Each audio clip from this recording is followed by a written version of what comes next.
Good evening everyone. Once again I welcome you to this video. আগের দিন আমরা তরু দত্তের আওয়ার ক্যাসুয়ারেন ট্রি এই কবিতাটি পড়ছিলাম। আমি তোমাদের বলেছিলাম যে বিদেশি ভাষায় সাহিত্য রচনায় প্রথম বাঙালি তথা ভারতীয় নারী যিনি ইংরেজি ও ফরাসি এই দুই ভাষাতেই সমান দক্ষতার সঙ্গে লিখেছেন সেই তরু দত্ত, যিনি ইন্ডিয়ান কিডস নামে পরিচিত, তার বিখ্যাত আওয়ার ক্যাসুয়ারেন ট্রি কবিতাটি আমরা পড়ছিলাম। So far as I remember, in my earlier class, I came up to this point in my own native land. এখানে আমরা যেটা পড়েছিলাম সেটা হচ্ছে যে আমরা দেখলাম যে এই যে গাছটি আওয়ার ক্যাসুয়ারেন ট্রি, এই ক্যাসুয়ারেন ট্রি গাছটি কবি কি বলছেন যে এই গাছটি কেবলমাত্র তরুর সুন্দর শৈশবের সাক্ষী হয়েই বা প্রাকৃতিক সৌন্দর্যের প্রতীক হয়েই থাকছে না, সে ধীরে ধীরে কবির সমব্যথী বন্ধুও হয়ে উঠছে। মানুষ ও প্রকৃতির মধ্যে এই যে অদ্ভুত সুন্দর একটা গভীর মেলবন্ধন বা আত্মিক সম্পর্ক তৈরি হয়েছে, সেটাই কবি এখানে বলেছেন। তো এই জন্যে কবি কি করতে চাইছেন, কবি সেই জন্যে কি চাইছেন, কবি কি বলছেন দেখো, therefore I fain I would consecrate a lay, তাই আমি আনন্দের সাথে, ফেন মানে আনন্দের সাথে, গ্ল্যাডলি সানন্দে, কনসিক্রেট অর্থাৎ নিবেদন করব, উৎসর্গ করব।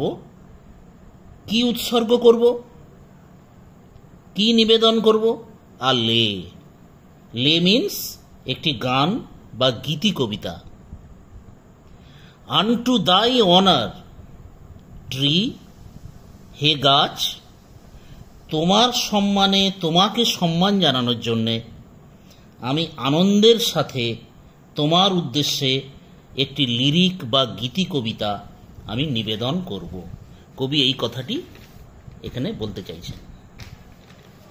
Beloved of those, তুমি তাদের প্রিয় ছিলে, who now in blessed sleep for I repose, যারা এখন শান্তির ঘুমে চিরকালের জন্যে বিশ্রামরত। I means forever, here I means forever, as I have written here, I মানে চিরদিনের জন্যে, লে মিন্স গীতি কবিতা, কনসিক্রেট কোনো বিশেষ উদ্দেশ্যে নিবেদন করব। So I means repose, I means forever. এখানে কবি তার মৃত দাদা দিদির কথা বলছেন যারা চিরশান্তির ঘুমে শায়িত রয়েছে। Dearer than life to me, alas were they, আমার প্রাণের থেকেও প্রিয় হায়, আমার প্রাণের থেকেও প্রিয় হায় ছিল তারা, ওয়ার দে, সেই প্রাণের প্রিয় মানুষগুলি আজ আর নেই। কিন্তু তাদের স্মৃতি নিয়ে তাদের অতি প্রিয় গাছটি এখনো দাঁড়িয়ে রয়েছে। সেই গাছের উদ্দেশ্যেই কবি একটি কবিতা লিখতে চাইছেন। Mayst thou be numbered, mayst thou be numbered, তোমাকে যেন গোনা হয়। তোমাকে মিন্স এখানে দাও বলতে এখানে ক্যাসুয়ারেন ট্রিটাকেই বোঝানো হচ্ছে। When my days are gone, days are done, যখন আমার দিন ফুরিয়ে যাবে, মানে কবি তরু দত্ত বলছেন, যখন আমার দিন ফুরিয়ে যাবে, মানে যখন আমার মৃত্যু হয়ে যাবে, যখন আমি এই পৃথিবী ছেড়ে চলে যাব, আমি এই পৃথিবীতে থাকব না, তখন যেন তোমার গণনা করা হয়। উইথ কার সঙ্গে গণনা করা হয়? With deathless trees. Deathless trees মানে হচ্ছে মৃত্যুহীন অমর সেই গাছেদের সঙ্গে, মৃত্যুহীন অমর সেই গাছেদের সঙ্গে। অর্থাৎ আমার মৃত্যু হলেও তুমি যেন বেঁচে থাকো, বেঁচে থাকতে পারো, মৃত্যুহীন গাছেদের দলে তোমাকেও যেন গোনা হয়। তাই আমি তোমার জন্যে একটি কবিতা লিখতে চাই। Like those in Borrowdale. Borrowdale হলো a valley and civil parish in the English Lake District. Borrowdale হলো ইংল্যান্ডের বিখ্যাত লেক ডিস্ট্রিক্টে অবস্থিত একটি উপত্যকা। বড়োডেল হলো ইংল্যান্ডের বিখ্যাত লেক ডিস্ট্রিক্টে অবস্থিত একটি উপত্যকা, যা তার প্রাকৃতিক সৌন্দর্যের জন্য বিখ্যাত, এবং বিখ্যাত এখানকার ইউ ট্রিজের জন্য বিখ্যাত। বড়োডেল,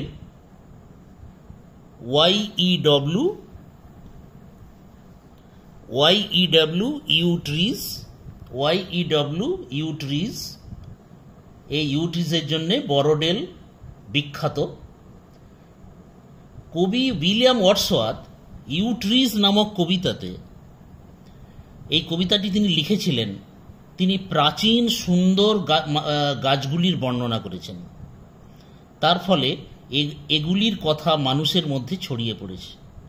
বিশ্ব সাহিত্যে ও মানুষের মনে এই গাছগুলি অমর হয়ে রয়েছে। এই ইউ ট্রিজ, যেটা ইংল্যান্ডের লেক ডিস্ট্রিক্টে দেখতে পাওয়া যায়, সেই ইউ ট্রিজ কবিতা উইলিয়াম ওয়ার্ডসওয়ার্থের লেখা, যে কবিতাতে কবি উইলিয়াম ওয়ার্ডসওয়ার্থ এই ইউ গাছগুলিকে অমর করে রেখে গেছেন। Under whose awful branches lingered pale fear, trembling hope, and death, the skeleton. Under whose awful branches lingered pale, যাদের awful branches, awful বলতে এখানে ইন্সপায়ারিং বা সম্ভ্রম জাগানো, শ্রদ্ধা জাগানো অর্থে ব্যবহার করা হয়েছে। ব্যাড, আনপ্লিজেন্ট অর্থে নয়, ভয়ঙ্কর অর্থে নয়। কিন্তু এই অমর গাছগুলির শ্রদ্ধা জাগানো, সম্ভ্রম জাগানো, শাখা প্রশাখা ডালপালার নিচে পেল অর্থাৎ ম্লানভাবে লিঙ্গার করে, ম্লানভাবে লিঙ্গার করে, অপেক্ষা করে কি জিনিস? Fear, trembling hope, and death the skeleton, and time the shadow. এই লাইন দুটো ওয়ার্ডসওয়ার্থের ইউ ট্রিজ থেকে নেওয়া। ফিয়ার থেকে এই টাইম দ্য শ্যাডো, এই যে দুটো লাইন, এই দুটো লাইন উইলিয়াম ওয়ার্ডসওয়ার্থের বিখ্যাত কবিতা ইউ ট্রিজ থেকে তরু দত্ত সরাসরি উদ্ধৃত করেছেন। এখানে কবি বলতে চাইছেন যে ফিয়ার মানে ভয়, ট্রেমব্লিং হোপ মানে হচ্ছে কম্পনরত আশা অর্থাৎ নিরাশাই যেখানে প্রবল, এবং ডেথ মানে হলো ডেথ দ্য স্কেলিটন মানে কঙ্কালের মতো মৃত্যু, অ্যান্ড টাইম দ্য শ্যাডো অর্থাৎ সেই করাল ছায়া, সময়ের সেই করাল ছায়া। এই যে নেগেটিভ জিনিসগুলো, এই খারাপ জিনিসগুলো, এই নেতিবাচক জিনিসগুলো কিন্তু বড়োডেলে সমস্ত ইউ ট্রিজগুলোকে অ্যাফেক্ট করতে পারে না, কোনোভাবেই প্রভাবিত করতে পারে না। এই গাছগুলির মহান এই গাছগুলির যে মহানত্ব বা মহান শাখা পোশাকার নিচে ম্লান হয়ে যায় নিরাশা, মৃত্যু, সময়, সব কিছুর ঊর্ধ্বে এই ইউ ট্রিজগুলো চিরকাল অমর হয়ে থাকে।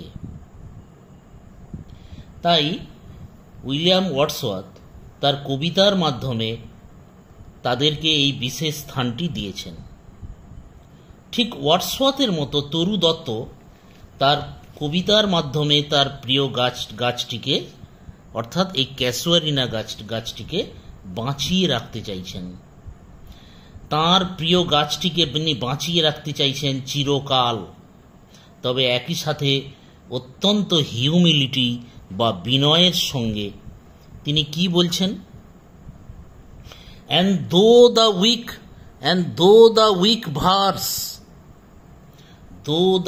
verse মানে কবিতা, আমরা জানি ভার্স হচ্ছে কবিতা, আর যদিও আমার কবিতা দুর্বল, ওয়ার্ডসওয়ার্থের কবিতার তুলনায় হয়তো আমার কবিতা অর্থাৎ তরু দত্ত বলছেন যে আমার কবিতা ওয়ার্ডসওয়ার্থের কবিতার তুলনায় অত্যন্ত উইক বলে মনে হতে পারে, দুর্বল বলে মনে হতে পারে। দ্যাট উড দাই বিউটি ফেন, ও ফেন রিহার্স,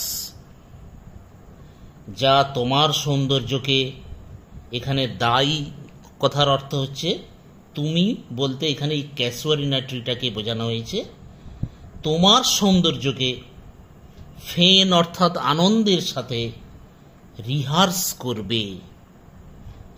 করবে বা বলে যাবে। অর্থাৎ কবি তরু দত্ত বলছেন যে তার কবিতা ওয়ার্ডসওয়ার্থের তুলনায় দুর্বল হলেও তা আনন্দের সাথে ক্যাসুয়ারিনা ট্রির গাছের সৌন্দর্য বর্ণনা করবে।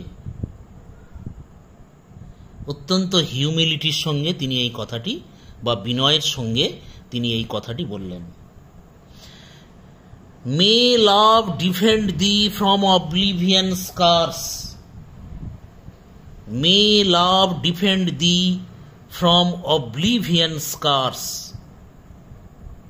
মানে কি? আমার ভালোবাসা যেন তোমাকে অবলিভিয়ান বা বিস্মরণের কার্স থেকে, অভিশাপ থেকে ডিফেন্ড করে।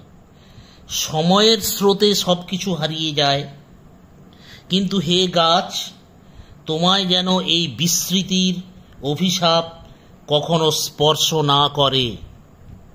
যে গভীর ভালোবাসা তোমাকে জড়িয়ে আছে তা যেন তোমাকে মৃত্যুহীন করে রাখে। তাহলে তোমরা দেখতে পাচ্ছ, একদিকে দেখতে গেলে কবির যে এই উইশ, কবি এই যে ক্যাসুয়ারিনা গাছটিকে ইমর্টালাইজ করতে চাইছেন, অমরত্ব দান করতে চাইছেন, কবির এই যে উইশ, এই যে চাওয়া, এই চাওয়া কিন্তু পূরণ হচ্ছে। কেন না, এত বছর পরেও আমরা তার এই প্রিয় সেই ক্যাসুয়ারিনা ট্রির ব্যাপারে আমরা পড়ছি, সেই গাছের সৌন্দর্যের বর্ণনায় আমরা মুগ্ধ হচ্ছি, এবং এর সাথে জড়িয়ে থাকা কবির যে শৈশব, সেই শৈশবের সুন্দর স্মৃতি, তার খেলার সাথীদের অকাল মৃত্যুর শোক আমাদেরকেও কিন্তু স্পর্শ করছে। So Taru is successful in rendering eternity to her beloved casuarina tree. তার প্রিয় ঝাউ গাছটিকে তরু তার এই অপূর্ব কবিতার মধ্য দিয়ে অমর করে যেতে সম্পূর্ণ সফল হয়েছেন। So here ends our poem, our Casuarina Tree by Toru Dutt. Hope you enjoyed a lot. Hope you understood it and also liked the lesson. In our next class, we shall continue about this poem and about the other aspects of the poem. Till then, good bye.